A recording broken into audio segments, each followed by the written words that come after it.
Bagaimana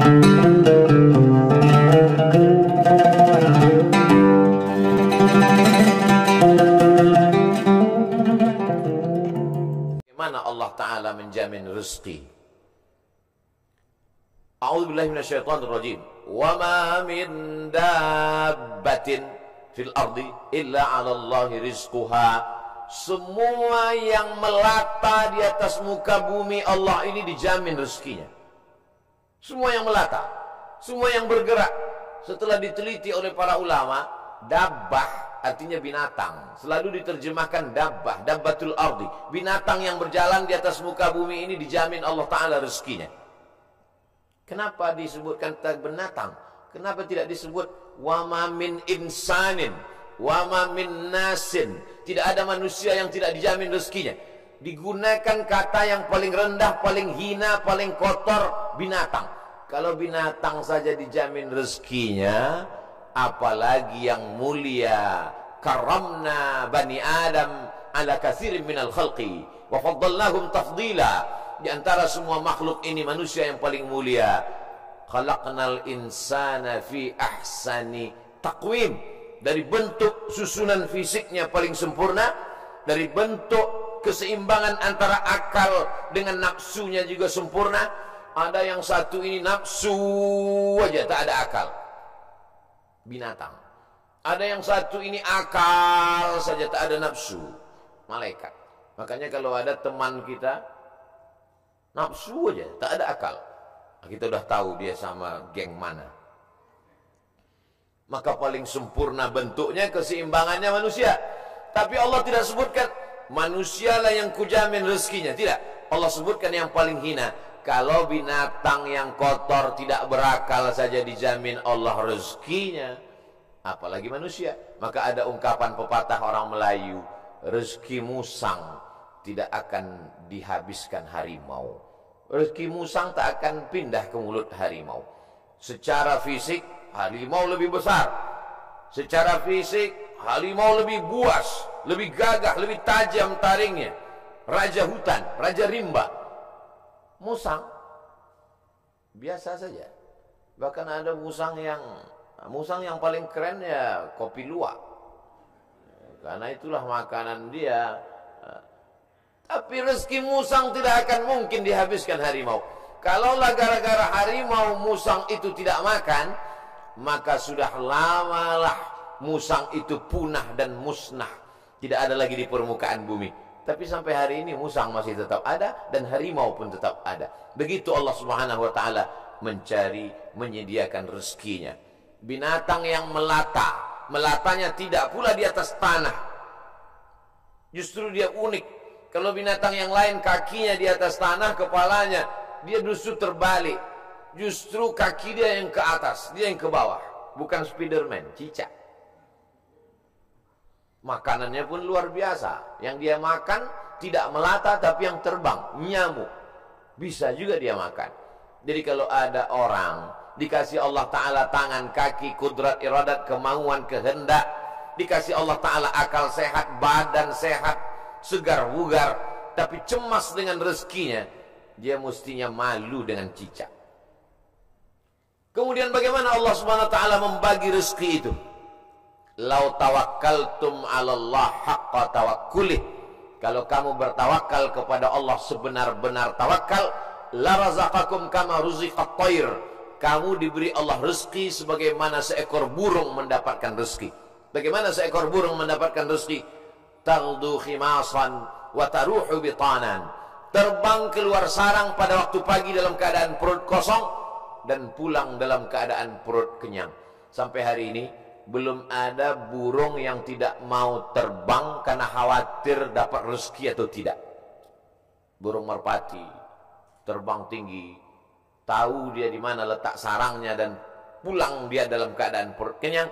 Padahal yang diberikan Allah kepada dia cuma dua, paruh dengan cakar kakinya.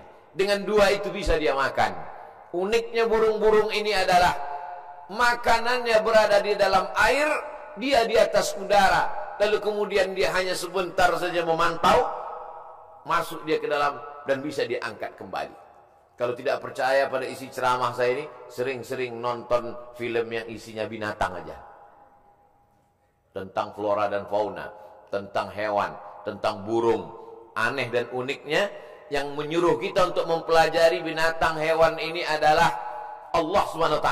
Tapi yang mempertontonkan kita, kameramennya sampai berbulan-bulan di dalam hutan untuk menampilkan, hanya memperlihatkan seekor burung bisa menangkap seekor ikan, untuk memperlihatkan bagaimana Allah membagi rezeki kepada kita. Sesungguhnya di balik konten yang luar biasa ada kameramen yang sangat tersiksa. Jadi besar sekali jasa kameramen. Jadi nanti kalau beberapa hari ini akan keluar gambar Abdul Somad ceramah di Masjid Sunda Kelapa, sedang begini-begini, itu kameramen yang luar biasa. Ini kameramen seolah masuk surga sama kamera-kameranya sekalian. Saudara yang dimuliakan. Cuman kameramen kalau bisa matanya harus seimbang. Jadi jangan selamanya begini. Jadi sekali-sekali begini, sekali-sekali. Saya khawatir nanti setelah tua matanya begini. Selalu ada keseimbangan. Saudara yang dimuliakan Allah SWT, kamera itu pun juga adalah rezeki. Kenapa? Yuntafa'u bihi. Kapan kamera menjadi rezeki? Ketika dia bermanfaat. Kalau kamera hanya untuk mengambil gambar orang yang membuka aurat, maka itu bukan kamera rezeki, itu namanya kamera Sony. Itu namanya kamera laknat. Itu namanya kamera yang mendatangkan, bukan pada mereknya, bukan pada kameramennya, tapi apakah dia mendatangkan manfaat atau tidak. Begitu Allah SWT memberikan rezeki. Suatu ketika ada salah seorang dari wali-wali Allah, setelah mendengar ceramah Ustadz, bagaimana perjalanan Ustadz berdakwah, bagaimana perjuangan Ustadz, saya menganggap Ustadz salah seorang dari wali-wali Allah, kata jamaah. Mendengar itu saya, ente kok tahu? Saya ini wali murid. Kaedah kewalian, la ya'riful wali illal wali. Yang tahu bahwa itu wali adalah wali juga. Jadi kalau ada orang mengatakan, menurut saya Kiai Anu itu wali, berarti dia wali. Lalu siapa yang tahu bahwa dia wali? Kamu mengatakan Kiai itu wali? Iya. Terus yang ngangkat kamu jadi wali siapa? Saya sendiri, kata dia. Ini namanya buceri, bule ngecat rambut sendiri. Karena dia klaim saja ada seorang wali Allah. Seorang wali Allah ini berjalan. Dalam perjalanan panjangnya dia melihat ada seorang wali Allah juga yang duduk di gurun pasir hanya berzikir. Lalu wali yang berjalan bertanya kepada wali yang duduk, "Kamu kenapa duduk dari tadi tidak cari rezeki?" Kata wali yang duduk, "Apa kau tidak tahu firman Allah? Wa ma min dabbatin fil ardi illa 'ala Allahi rizquha." Semua makhluk yang melata di atas muka bumi Allah, rezekinya sudah dijamin Allah. Percaya kau pada ayat ini? Percaya. Aku wali Allah. Kalau percaya kepada ayat bahwa rezeki dijamin Allah, untuk apa lagi kita cari rezeki? Kalau kau tidak percaya bahwa rezeki dijamin Allah, lihatlah di atas pohon kurma itu. Ada seekor burung, sejak telurnya menetas, sayapnya patah. Sayapnya patah, dia tidak bisa terbang. Tapi dia tetap menjadi burung yang besar di atas pohon kurma. Kenapa? Kita lihat nanti. Tak lama terlihat datang burung lain membawakan makanan. Datang burung membawakan cacing. Datang burung membawakan ikan. Naik ke atas pohon kurma yang di atasnya ada seekor burung yang patah sayap. Begitulah kalau Allah berkehendak, rezekinya dijamin Allah, dia tidak perlu terbang. Datang burung lain membawakan. Burung yang datang ini bukan ojek online. Burung lain datang membawakan tanpa perintah manusia. Allah memerintahkan hatinya. Oh, begitu. Iya. Lalu apa kata wali Allah yang berdiri kepada wali Allah yang duduk? Kenapa kau tidak amalkan sunnah al-yadul ulya khairum minal yadis sufla? Kenapa engkau tidak memilih menjadi burung yang mendatangkan cacing dan ikan? Kenapa justru memilih menjadi burung yang duduk menunggu makanan datang? Mendengar itu wali Allah yang duduk itu tegak berdiri, dan dia mengatakan, kalau begitu aku lebih memilih ingin menjadi burung yang membawakan makanan, karena mengikut sunnah Rasulullah sallallahu alaihi wasallam, al-yadul ulya khairun minal yadis sufla, tangan di atas yang memberi lebih mulia daripada yang menerima. Artinya apa? Dengan rezeki, mencari rezeki, punya rezeki bermanfaat, maka orang itu lebih tinggi derajatnya daripada beriman, yakin, tapi hanya menanti menunggu. Makanya dalam Islam diajarkan al-mu'minul qawiyyu, seorang mukmin yang kuat. Kuat fisiknya, kuat otaknya, kuat ilmunya, kuat finansialnya, kuat duitnya. Khairun, dia lebih baik di hadapan Allah. Wa ahabbu ilallah, lebih dicintai Allah. Minal mu'minid dha'if, daripada mukmin yang lemah. Wali Allah kalau menerima hadis mudah dia menerima. Ini contohnya. Wali Allah begitu menerima hadis langsung dia terima. Dia langsung tegak berdiri. Jadi kalau ada hari ini orang yang diyakini sebagai wali Allah tapi bertentangan dengan sunnah-sunnah Rasulullah, maka sesungguhnya bukan wali Allah. Jadi wali apa? Wali setan. Suatu ketika ada seorang wali Allah membawa murid-muridnya untuk menemui seseorang yang dikatakan wali Allah. Diceritakan dalam kitab Ar-Risalah Al-Qushairiyah, Imam Abul Qasim Al-Qushairi. Murid-murid, kita mau ketemu dengan seorang wali Allah. Di mana Tuan Guru? Di masjid. Dia tidak pernah keluar masjid. Dia dalam masjid. Ya, sampai di dalam masjid bertemu dengan wali Allah, bersalaman. Tiba-tiba orang yang dikatakan wali Allah itu, maaf, meludah dalam masjid. Lalu kemudian saat itu juga sang guru berkata, mari kita tinggalkan orang ini bukan wali Allah. Kenapa Tuan Guru? Dia banyak karamahnya, dia mulia. Karena dia meludah dalam masjid. Perbuatannya bertentangan dengan syariat, bertentangan dengan sunnah Rasulullah SAW. Karena bumi yang paling mulia adalah masjid, meludah dalam masjid adalah menghinakan masjid, maka perbuatannya sudah menjatuhkan kedudukan dirinya di hadapan Allah karena bertentangan dengan sunnah Rasulullah Sallallahu Alaihi Wasallam. Jadi mudah saja standar hidup ini, ikuti saja sesuai dengan ketentuan yang dibawa oleh syariat Nabi Muhammad Sallallahu Alaihi Wasallam, termasuk dalam hal mencari rezeki ini. Kalau dia ikuti sunnah Rasulullah dengan cara yang halal, maka itu berarti dia adalah termasuk umat Muhammad Sallallahu Alaihi Wasallam. Dia kaya Pak Ustadz, mobilnya mewah, mahal, rumahnya megah, hebat, tapi tidak pernah keluar rumah cari rezeki. Jangan-jangan punya babi ngepet, jangan-jangan tuyulnya 3 kontainer. Nahnu nahkumu bizawahir, kita menghukum orang itu dengan melihat zahirnya. Yang tahu batinnya hanya Allah Subhanahu wa taala. Wallahu yatawallas sarair. Ini pembahasan tentang rezeki. Lalu kemudian hubungannya dengan pandemi. Pandemi artinya wabah penyakit yang menyerang serentak pada satu masa di beberapa negeri. Itu arti pandemi menurut Kamus Besar Bahasa Indonesia. Jangan pandemi kata orang, pandemi juga kata kita. Pas ditanya orang apa itu pandemi, ya masih sejenis demi-demi juga lah. Bahasa Arabnya wabah. Maka doa ulama, Allahumma dafa'anal wabah, angkatlah wabah. Bahasa Arabnya wabah.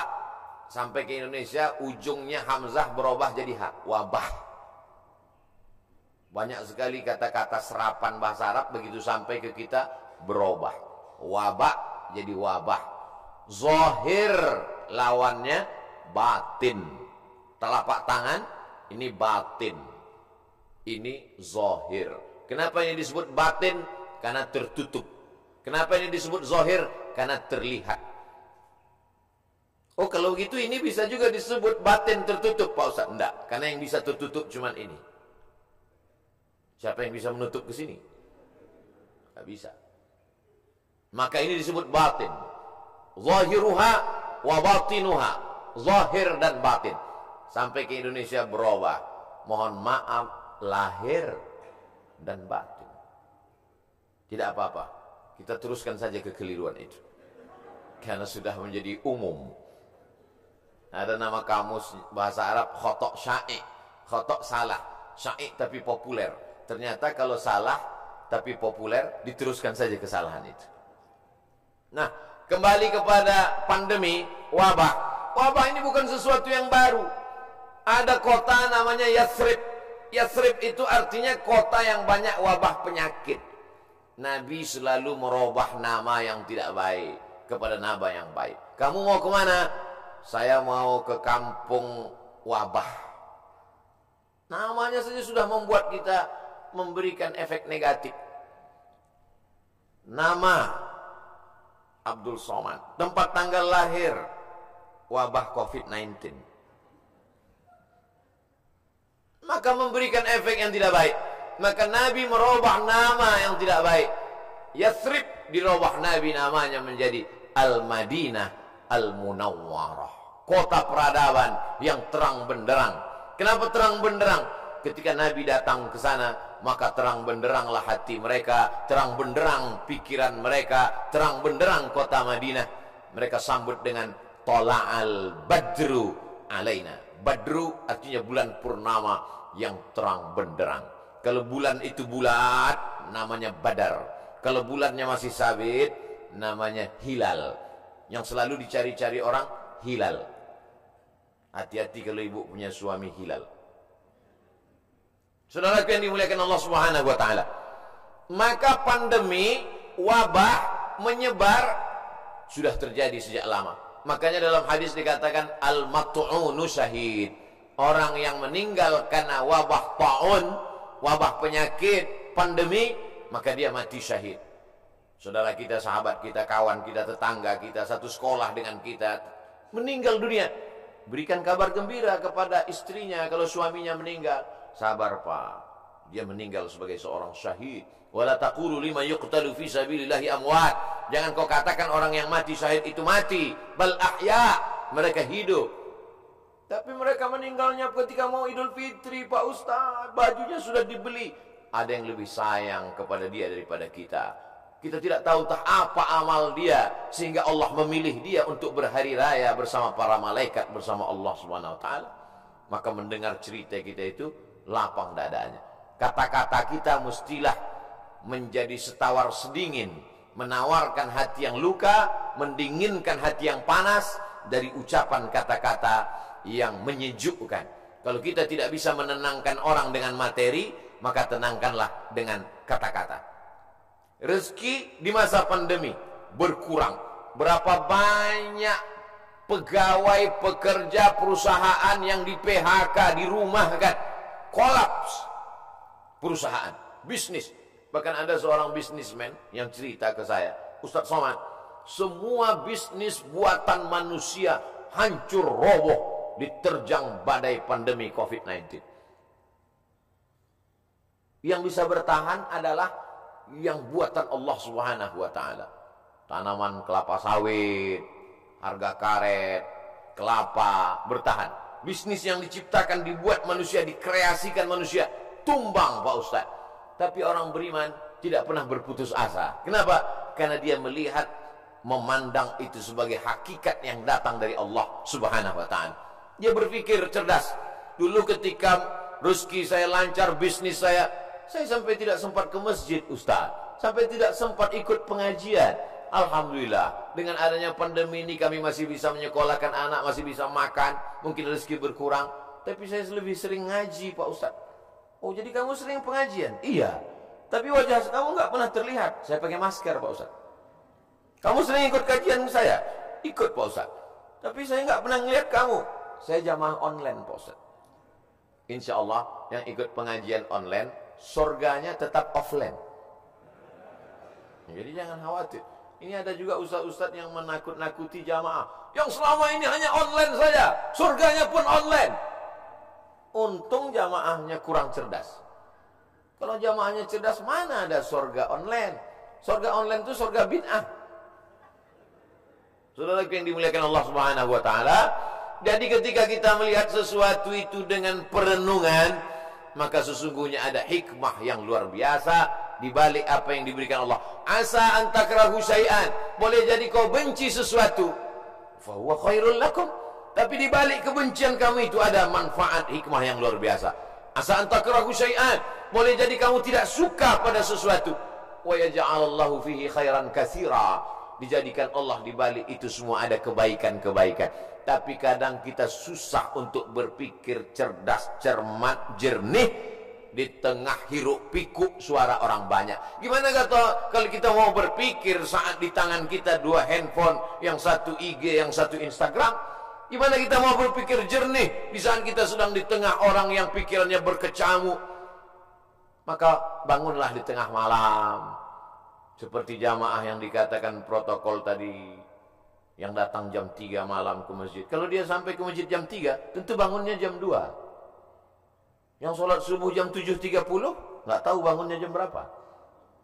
Dia datang ke masjid, tentu dia bangun, habis itu dia mandi, terapi mandi segar, menyegarkan tubuhnya, menyegarkan pikirannya, bersih, gosok gigi, suci, menghadap Allah SWT, sholat sunat wudhu 2 rakaat, sholat sunat taubat, sholat sunat tahajud, sholat sunat hajat, sholat sunat witir, berzikir, menjelang azan berkumandang ke masjid. Jernih pikirannya melihat ini. Kalaulah orang rezekinya seret, rezekinya mampat, lalu kemudian dia alihkan konsentrasinya untuk melepaskan sejarah kerisauannya dengan narkoba, dengan khamar, dengan pergaulan bebas, sesungguhnya dia hanya sedang mengalihkan satu masalah, masalah kecil, sedang dia alihkan kepada masalah yang besar. Gimana ibu? Bisnisnya sejak COVID ini makin turun atau makin? Alhamdulillah Pak Ustaz, alhamdulillah ada COVID. Alhamdulillah pula dia bilang ada COVID. Kenapa? Selama ini saya kalau mau buka usaha mesti sewa ruko, mesti sewa tempat. Hari ini saya bisa bisnis online Pak Ustaz. Saya cukup buat pasang iklan, masak di dapur sendiri, menggunakan jasa teman-teman yang bisa mengantar, akhirnya makan. Berapa banyak saudara-saudara kita yang hari ini bisnisnya tetap berjalan. Dengan cara apa? Dengan cara online. Cara menyampaikan makanannya saja yang online, makanannya tidak online. Bukan berarti makanan itu digambar lalu dikirim. Makanannya tetap diantarkan dan berjalan. Kenapa? Karena ketika kita duduk dengan tenang, maka akan ada ide-ide yang diberikan Allah Subhanahu wa taala. Yang menenangkan hati itu siapa? Allah. Huwallazi anzala sakinata. Allah taala yang menurunkan ketenangan fi qulubil mu'minin, ke dalam hati orang beriman. Tapi tidak semua bisa begini. Apotik, jual obat, minyak kayu putih, haba sauda, madu. Justru di musim-musim ini peningkatannya luar biasa. Kenapa? Karena orang takut. Kalau orang takut, dia cemas, dia ngeri, dia suka minum herbal, lalu kemudian dia dengarkan hadis yang disampaikan Ustaz. Habbatus sauda syifa'un min kulli da'. Habba sauda, jintan hitam, Arab, obat dari segala macam penyakit. Yang tidak bisa diobatinya hanya tua dan mati saja. Yang lain daripada itu bisa diobatinya. Alaikum bisyifa'aini, hendaklah kamu berobat dengan 2 penyembuh, al-asal, madu, wal Qur'an. Wa nunazzilu minal Qur'ani ma huwa syifa'. Kami turun Al-Qur'an itu sebagai obat, sebagai penyembuh, sebagai penawar. Maka diamalkan mereka ruqyah, habba sauda, herbal, madu, jintan, kostul hindi, maka luar biasa. Tapi saya tidak bisa berpindah dari bisnis ini ke sini Pak Ustaz. Loh, yang mengatakan engkau tidak bisa bisnis dari pakaian ke herbal itu siapa? Kita sendirilah yang mengkerangkeng pemikiran kita. Kita yang membuat aturan, kita yang membuat diri kita terjebak. Saya sudah usaha pakaian, maka saya tidak bisa berpindah ke usaha lain. Yang membuat kaedah itu dia diri dia sendiri, dia sendiri membuat kerangkeng, dia sendiri yang berada di dalam, dia sendiri yang menguncinya. Itu sama seperti orang yang membuat kerangkeng besi, dia masuk ke dalam, dia kunci dari dalam, dia buang kuncinya keluar. Dia mengkerangkeng dirinya.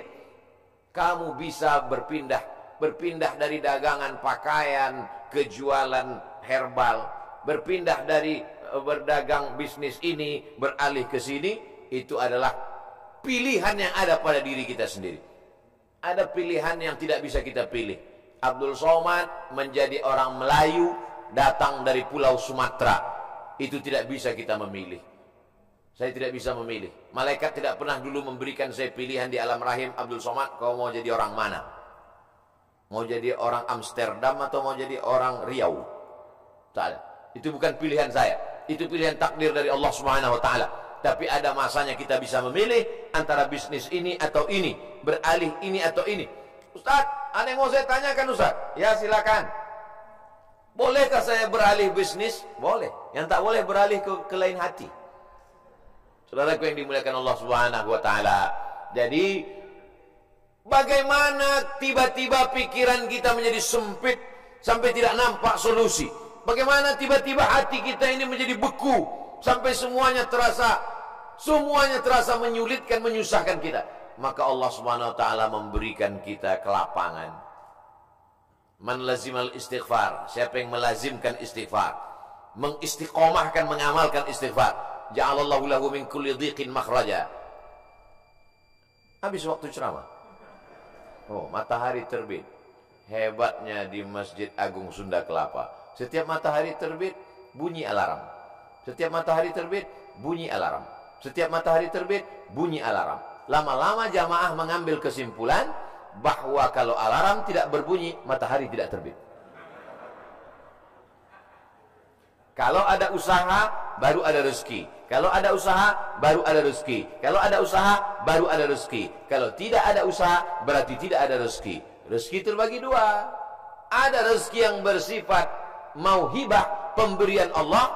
Ada rezeki yang bersifat al-kasbu, usaha. Dan berapa banyak rezeki yang berdasarkan pemberian Allah Ta'ala jauh lebih besar daripada usaha. Tapi jangan gara-gara ini lalu orang tidak mau berusaha. Usaha datang dari kita, pemberian datang dari Allah. Cobalah tanya bisnismen orang-orang kaya itu, apakah dari usahanya itu datang?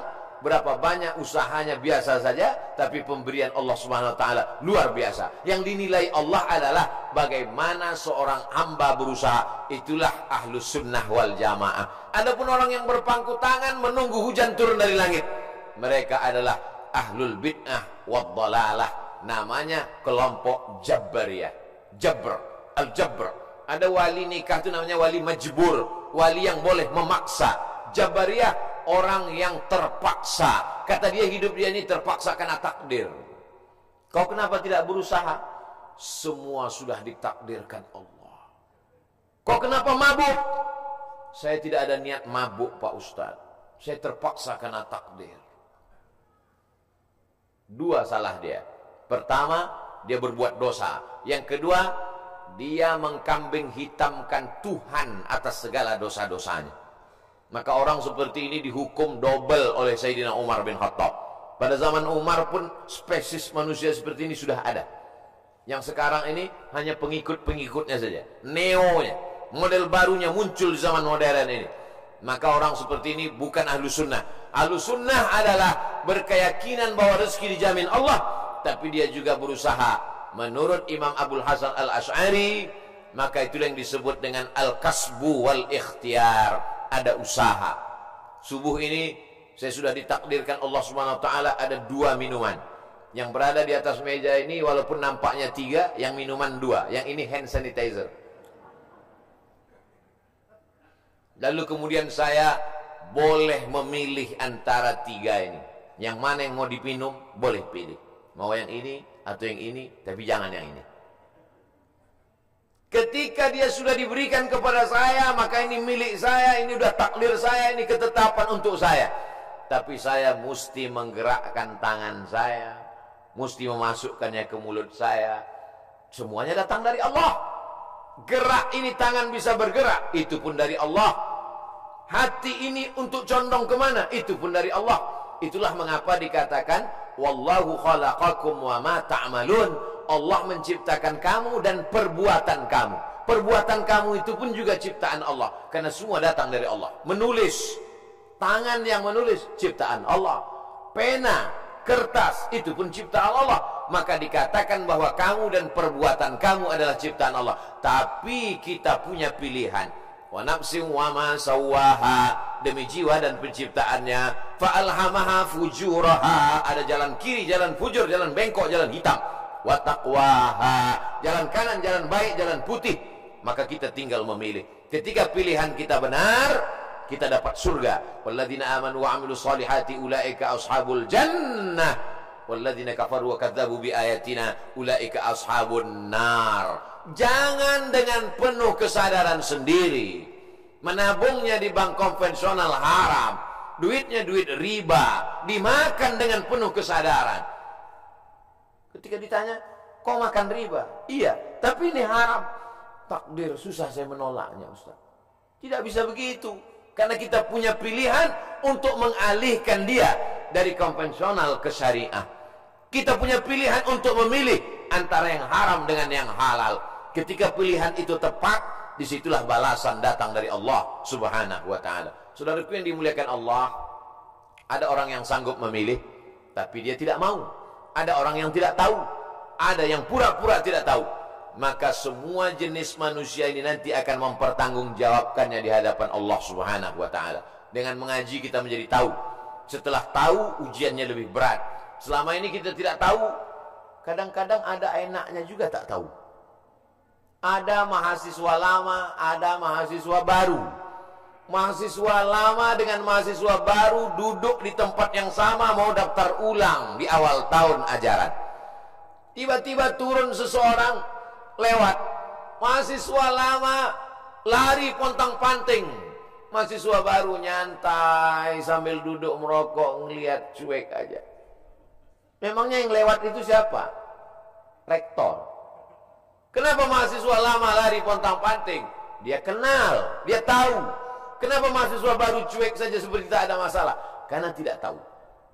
Makanya banyak orang sekarang tidak mau tahu dengan agama. Kenapa? Karena kalau saya tahu nanti jadi takut. Padahal takut itulah yang dipesankan oleh khotib di atas mimbar. Takutlah kepada Allah. Itulah yang kita tanamkan selama Ramadan 30 hari. 30 malam, malamnya qiyam, siangnya siam. Akhir daripada target puasa itu adalah la'allakum tattaqun, takut. Salat, tegak, ruku, sujud, subuh, zuhur, asar, maghrib, isya, tahajud, witir, doa, qabliyah, ba'diyah.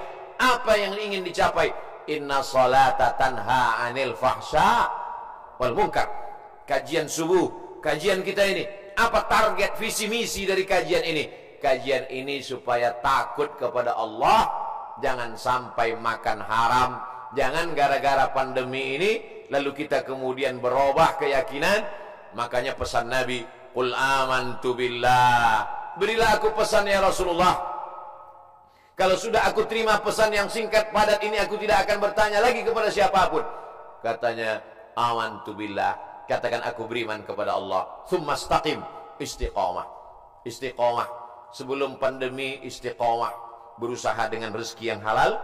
Setelah pandemi pun juga istiqamah. Mudah-mudahan kajian ini membuat kita tetap istiqamah, tetap kuat iman dan Islam. Kita sampaikan kepada sahabat jamaah semuanya bagaimana menghadapi pandemi tetap dengan rezeki yang halal. Mudah-mudahan kita selalu dalam ridho Allah Subhanahu wa ta'ala. Lebih kurang 60 menit, kurang-kurang sedikit mohon dimaafkan. Saudaraku yang dimuliakan Allah Subhanahu wa taala, itu yang dapat saya sampaikan pada subuh kali ini. Aku qauli hadza astaghfirullah li wa lakum. Selanjutnya saya kembalikan ke protokol. Wassalamualaikum warahmatullahi wabarakatuh.